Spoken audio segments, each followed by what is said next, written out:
Кутмандуу күнүңүздөр менен урматтуу телекөрүүчүлөр, радио угармандар, Республикалык штабтын пресс борборунда Кыргызстандагы бүгүнкү күнгө болгон эпидемиологиялык абал тууралуу Кыргыз Республикасынын саламаттыкты сактоо министринин орун басары Каратаев Мадамин Мусаевич маалымат берет. Анда эмесе Мадамин Мусаевич, сөз сизде. Саламатсыздарбы, урматтуу мекендештер. Эпидемиологиялык абал COVID-19 боюнча Кыргызстанда 25 августка карата бардыгы болуп 43.245 учур катталды. Анын ичинен акыркы суткада 119 адам. 119 адамдын ичинен 48 адам бул ковид лаборатордук тастыкталган, 71 адам бул пневмония менен акыркы суткада. Сакайып чыккандардын саны 36.925 түздү. Акыркы суткада 300 адам. Тилекке каршы каза болгондордун саны 1057, акыркы суткада бул катталган жок. Анан ПЦР изилдөөлөр боюнча 312.501 изилдөө жүргүзүлдү. Акыркы суткада 1141. Бүгүнкү күндө дарыланууда жаткандардын саны бардыгы болуп 5584 түзүп атат. Анын ичинен ооруканаларда жаткандардын саны 1021. Үйдө амбулатордук поликлиникалык шартта 4563. Мына жерде сиздер өзүңүздөр көрүп тургандай, бул жерде биз жумалыкталдык ар бир аптада. Себеби мына эң көп 6 июлдан 26 июлга чейин өтө көп бул жерде адамдар ковид менен ооруган. Өзүңүздөр билесиздер, 17 июлдан баштап пневмонияны кошуп биз бирдей статистика алып барганбыз. Мына эң көп 13 июлдан 19 июлга чейин 4239 адам ооруган. Мына акыркы жумада 17 августтан 23 августка чейин 1135 адамды түздү. Бул негизинен мына слайдта көрүп тургандай 15 июндан 21 июнга чейин 1119 адам болгон. Мына биз ошол убактагы чекке келип азыркы күндө азайуу болуп жатат. ПЦР анализдин результаттары боюнча ала турган болсок, мына биз акыркы жумада мисалы 8718 тест алынды. Анын ичинен 4,8% эле тастыкталды, оң берди. Бул жерде дагы бир нерсени салыштырып кетейин. Мына 15 июн, 21 июнда көрүп атасыздар, 4,7%ды түзгөн. Мына азыр мына өткөн жумада 4,9, азыр 4,8. Биз азыркы күндө ошол жерде тесттин ичинен тастыкталган адамдардын саны ошол мурдакы эң негизги көтөрүлгөн убакытка чейин келип, азыр ылдыйлап жатат. Дагы бир нерсени айтайын деген, бул жерде эл аралык изилдөөлөрдүн негизинде эгерде 5%дан ылдый боло турган болсо, бул деген жакшы эле көрсөткүчтөрдүн бири. Анан биз мына айтып кеткендей репродуктивдүү эсептейбиз. Бул деген бир адам канча адамды жуктура алат дегенде. Мына бул жерде эки ыкма менен Роспотребнадзордун ыкмасы жана бүткүл дүйнөлүк саламаттык сактоонун ыкмасы менен салыштырганда, мына бүгүнкү күндө 0,8ди түзүп атат. Бул деген бир адам эгер ооруса, бир адамды дагы жуктура албайт, бир адамга жетпейт деп. Кээ бир учурларда мурда биз бул көрсөткүчтөр 2ге туура келген. Биз азыркы күндө жакшы көрсөткүчтөр бул боюнча кетип атат. Анан 14 күндөгү өсүш боюнча бул бүткүл дүйнөлүк саламаттык сактоо уюмунун ыкмасы боюнча мына -36%ды түздү. Бул деген биз азыркы бул жерде жакшы көрсөткүчтөрдү берип атабыз. Мына 25 июлдан баштап ылдыйлай баштады. Эми бул жерде региондорду салыштыра турган болсок, мен бир нерсеге токтолуп кетейин. Бул жерде мына акыркы күндө ала турган болсок, суткада эгерде мына 119 адам бүгүнкү күндө ушу пневмония менен ковид менен ооруган болсо, анын ичинен эң көбү мына Жалал Абад областында түзүп атат, 39 адам. Анан Баткен областында 19 адам, Ош областында 15 адам. Мына сіздер өзіңіздер көріп тұрғандай динамикада бүгінгі күнде мына Бишкек менен Ошту мындай бөліп көрсетіп атабыз. Мына Баткенде, мына Жалал-Абадта бұл жерде біз айтып аткандай біз ошол түшүү темпи 100 миңге салыштырмалуу башка областтарга караганда дагы эле жогорку көрсөткүчтө турат. Эми бул жерде 2 жуманы биз мисал келтирип алып, бул жерде графический эмес таблица менен караганда өзүңүздөр көрүп тургандай, бул жашыл деген бул жакшы көрсөткүчтөр, жакшы региондор көрсөтүп атат. Кызыл бул жерде бизди ойлонтура турган нерсе. Мисалы, мына эгерде биз 10 августтан 16 августка чейин ала турган болсок, 100 миңге Кыргызстанда 28 учур мына тактала турган болсо, эң негизгиси бул жерде 59 Ысык көлдө, 47 Бишкек шаарында, 42 Ош шаарында жана 34 Баткенде болуп атат. А 17 августтан 23 августка караганда бизде эң көп бүгүнкү күндө мына 32 Ысык көлдө, 25 Баткенде, 23 Бишкек шаарында, ана 19 Жалал-Абадта болуп атат. А динамика темпи боюнча, түшүү темпи боюнча биз эгерде 2 жуманы эсептей турган болсок, өткөн жумага салыштырганда мына 10 августтан 16 августка салыштырганда 17-23 августта мына Бишкек шаарында темп 50% азайды, Ош шаарында 68%, 46% Ысык көл областында, эң негизгиси 28%, 30% Ош областы, 33 Чүй областы, 28% Баткен областы, бирок Жалал-Абад областында динамика 5% түздү. Бул деген биз бүгүнкү күндө дагы да болсо, ушул биз кооптонуу дагы да болсо бар, бирок бизде динамика жакшы эле кетип атат бүгүнкү күндө. Бизде ушул эпидемиологиялык абал боюнча жана оорулууларды дарылоо боюнча иштер жакшы эле деңгээлде жүрүп жатат. Бул боюнча мен дагы мүмкүнчүлүктөн пайдаланып айтып кетейин. Эч качан биз мына бүттү, бардыгы бүттү деп туруп, мындай жөн жоопкерчиликти дагы эле болсо күчөтүү керек. Бул деген стабилдештирүүдө толук негиз бар дегенден мен алысмын. Дагы мүмкүнчүлүктөн пайдаланып айтып кетейин. Мына биз Кудайга шүгүр бүгүн мына өлүмдүн көрсөткүчү катталган жок, бирок мына жерлерде болуп атат. Биз өзүбүз дарыланып же кеч кайрылып ошол оор абалда жана өтө оор абалда түшкөндөрдүн саны азайган жок. Бул боюнча биз Саламаттык сактоо министрлиги, медициналык кызматкерлер, жергиликтүү бийлик бул жерде күчтүү иштерди күчөтүп иш алып барып атат. Орусча мен. Рахмат, эми расмий тилде маалымат алсак.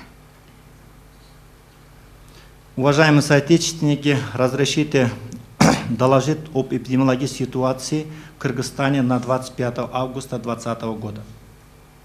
Всего в Кыргызстане зарегистрировано 43 245 случаев. Из них за последние сутки 119 случаев. Из 119 у нас 48 лабораторно подтвержденные COVID-положительные, 71 это пневмония.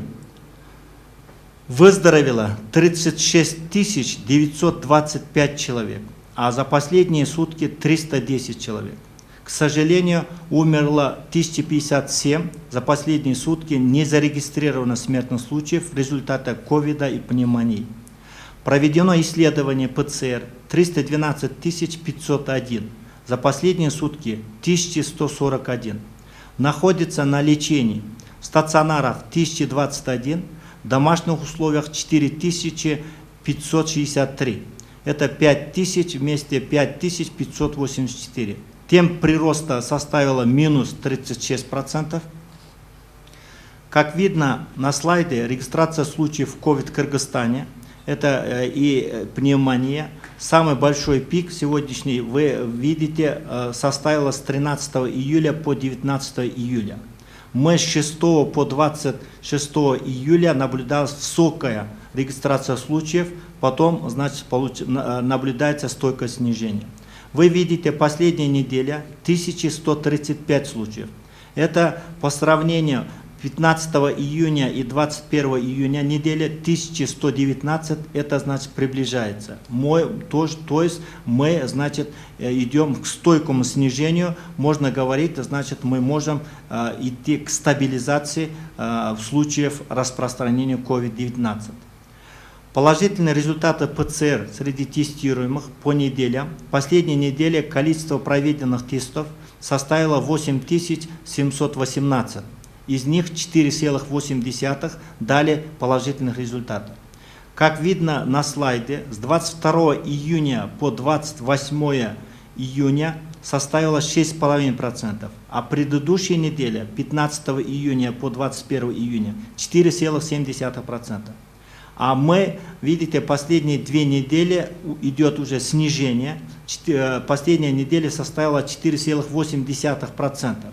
По данным международных организаций, если в течение, значит, положительный результат дают менее 5% тестов на COVID-19, значит, есть вероятность стабилизации обстановки, есть вероятность улучшения показателей. Мы считали оценочное эффективное репродуктивное число по 2 методикам, как методика Роспотребнадзора и методика ВОЗ. Я уже говорил, это значит один человек, сколько человек может заразить или контактное лицо. Вот мы, если говорим показатель меньше единицы, значит эпидемия под контролем или идет на убыль. Как видите, по методике Роспотребнадзора последние дни составил показатель 0,8. И то же самое аналогичное по методике ВОЗ. 14-дневный темп прироста, это если величина положительная, то скорость заболеваемости увеличивается. При отрицательном значении происходит замедление темпа заболеваемости по сравнению с 14 днями ранее. То есть мы взяли инкубационный период. Вы видите последние, это динамика, хорошо, это значит 25 июля есть отрицательная динамика, и мы имеем минус 36%. Недельная заболеваемость COVID в разрезе городов, областей, республики показала. Вот если мы лабораторно подтвержденно и пневмонии берем всего 119, но больше у нас сегодняшний день получается Джалабадская область 39 случаев, Баткенская область 19 случаев и Волжская область 15 случаев. По сравнению с предыдущей неделей здесь есть, значит, рост именно более Джалабадской области и Волжской области. Но то, что мы видим здесь информацию по недельной заболеваемости в разрезе 2 городов Бишкек и Ош областей, вы видите, значит, сильная не наблюдается динамика в Баткенской области, как видно на слайде, города Ош и в Джалабадской области. Это говорит о том, что мы должны усилить в этом направлении работу. Вот последняя неделя, по сравнению с предыдущей неделей, здесь видно, вот если мы на 100 тысяч населения берем, например, город Бишкек, было заболеваемость 47 на 100 тысяч, потом стало последней неделе 23, то есть минус 50%. Самый большой процент это город Бишкек составило. Было, значит, 42, стало 13, то есть минус 68%. Но, как видно на слайде, у нас идет, значит, минимальная динамика снижения минус 5% в Джалабадской области. Потом почти одинаково идет, значит, Чуйская область, Нарынская область, Таласская область почти и Баткенская область. Но это говорит о том, что мы должны полностью не успокаиваться. Это полный, нельзя сейчас говорить, что полностью, значит, стабилизировалось. И мы должны все равно усилить работу в плане пневмонии, в плане улучшения медицинской помощи, потому что я хочу воспользоваться моментом обратиться к нашему населению. Если есть первые признаки, пожалуйста, сразу обращайтесь, значит, в медицинскую помощь. Сегодняшний день достаточно мест в стационарах, достаточно есть кадры для оказания своевременной помощи. Мы видим, вот последние недели есть летальные исходы, не последние сутки, но и больше, значит, поступления наших больных в тяжелом и крайне тяжелом, значит, состоянии. Отсюда сложно будет нашим медицинским работникам, значит, оказать помощь и, значит, своевременно спасти наших больных. В этом плане, я думаю, что работают работники первичного звена, первичной медико-санитарной помощи, стационарной службы, чтобы мы могли помочь нуждающимся своевременно, чтобы быстрее восстановить, значит, здоровье. Спасибо, Мадамин Мусаевич. И вот у нас вопрос от корреспондента агентства Рейтер Ольги Дзюбенко. На прошлой неделе вы отмечали, что было небольшое снижение по смертности в первом полугодии текущего года по сравнению с прошлым годом. Так вот, чем может быть вызвано снижение смертности в первом полугодии 2020 года по сравнению с 2019 на фоне пандемии коронавируса? Так, это правильный вопрос. Я же говорил, значит, в 2019 году за год было более 33 тысяч, значит, смертных случаев. Мы за 7 месяцев, если по сравнению берем, есть, значит, какая-то динамика улучшения показателей смертности. Это надо, может быть, тут я не могу однозначно говорить, с чем связано. Тут надо провести, значит, дополнительные мероприятия, исследования, но я думаю, что несмотря на фон ковида, несмотря на пандемию, так будем говорить, значит, есть улучшение показателей, общих показателей смертности, Может быть, население уже более ответственно относится к своему состоянию, своего здоровья. Почему? Потому что если мы 266 случаев на 100 тысяч, в прошлом году была смертность от коронарной болезни сердца и сердечно-сосудистой системы, а мы имели 251 за 7 месяцев в этом году. Это говорит о том, что, значит, люди уже начали понимать, насколько важны факторы риска по профилактике, значит, заболеваний и смертности и в какой-то мере, значит, более-менее ответственное отношение к своему здоровью. Но я здесь и не исключаю вопросы, значит, оказания медицинской помощи нашим медицинским работникам, может усиление мониторинга заболеваемости. Это говорит о том, что это здесь комплексный подход. Когда мы полностью проведем исследование, тогда мы можем говорить. Это не значит, что никто не гарантирует, понимаете, следующая вторая половина может быть какой-то даст. Поэтому какие-то, не дай бог, конечно, увеличение количества смертных случаев, но мы стараемся максимально, чтобы мы уменьшили, значит, количество смертных случаев и улучшили показатели средней продолжительности жизни нашего населения. Спасибо, Мадамин Мусаевич. Да, бир суроо. Ошол эле социалдык тармактар аркылуу, интернет аркылуу көрүп жатабыз. Гонконгдо, Германияда, Америка Кошмо Штаттарында коронавирусту кайрадан жуктуруп алгандар катталып жатат. Ошондой эле ооруп айыккандардын арасында дагы кайрадан ооруп жаткандар болууда. Мисалы, Туванын башчысы мындай көрүнүш эмне менен байланыштуу жана биздеги абал кандай? Анан кайрадан ооруп калбаш үчүн кандай сунуштамаларды аткаруу керек? Эми мен эмес бардыгы эле айтып кетти. Бул жерде эч ким кепилдик бере албайт. Ооруп чыктым, анан мен өткөндө дагы айткам, мен оорубайм деп. Себеби бул жерде антитела бар, ошондуктан дагы мүмкүнчүлүктөн пайдаланып айтып кетет элем. Ошол бет каптарды кийип, социалдык дистанцияны сактап, эпидемиологиялык талаптарды сактаганга мен чакырат элем элибизди, мекендештерди. Экинчиден, бул жерде өткөндө айтып кеткен адистер, штамп көп болуп атат да, мунун өзүнүн башкача штамптары бар экен да, коронавирустун, бүт эле вирустун башка штамптары бар. Эми бул жерде сиз айтып аткандай башка мамлекеттерде, мисалы Гонконгду айтып атасыз, биз бүгүнкү күндө Кудайга шүгүр, мына эгер биз динамика жакшы эле кетип атат, биз экинчи толкун деп айтпайм мен. Мүмкүн эгерде ноябрдын аягында, ноябрдын башында, октябрда сасык тумоо, респиратордук инфекциялык вирустук оорулар күчөй турган болсо, кошулуп кетсе кандай болот деген сөздөр болуп атат.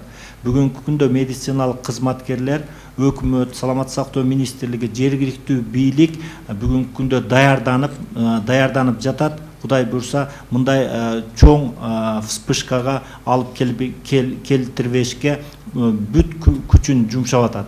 Экинчиден, бул жерде сиз айткандай, бул сасык тумоого, ОРВге вакцина боюнча, профилактика боюнча мына 770 миң вакцинаны, мына ушундай бирдик вакцинаны сатып алуу мына мамлекеттин эсебинен, бюджеттин эсебинен каралган. Кудай буйрса, муну сатып алып туруп, биз бекеринен бул декредитированный контингентке, балдарга, медицина кызматкерлерине, анан ушунун өзүнүн контингентке бекер сайылат. Бул дагы болсо ушул грипптин алдын алуу, сасык тумоонун алдын алуу, ОРВни алдын алуу иштеринен каралып турат. Андан тышкары медициналык мекемелер боюнча мен айтып атам, бүгүнкү күндө негизинен бул стационарларды кошумча керебеттерди ачуу боюнча, атайын стационарларды ачуу боюнча дагы өкмөттүн бүгүнкү күндө иштери жүрүп атат. Мына обсервация семетейди биз толук даярдап, эгер керек болбосун, мүмкүн керек болуп кала турган болсо, ал жерде атайын оорукана болот дагы, ал жерде ошо керебеттердин саны жетиштүү болот деп ойлойбуз. Мындан тышкары, мына өзүңүздөр билесиздер, Бишкек шаарында, Ош шаарында жана Нарын шаарында бүгүнкү күндө инфекциялык ооруканалар, андан тышкары биз башка профилдеги мына башка ооруканаларда биз ушу инфекциялык бөлүмдөрдү мына даярдоо боюнча, анан кийин бул суюк кислородду киргизүү боюнча дагы иштер жүрүп жатат. Рахмат, урматтуу телекөрүүчүлөр, радио каармандар, ушуну менен республикалык штабтын пресс борборунда брифингде жыйынтыктайбыз. Кыргызстандагы бүгүнкү күнгө болгон эпидемиологиялык абал тууралуу сиздерге Кыргыз Республикасынын саламаттыкты сактоо министринин орун басары Каратаев Мадамин Мусаевич маалымат берди. Көңүл бурганыңыздар үчүн чоң рахмат.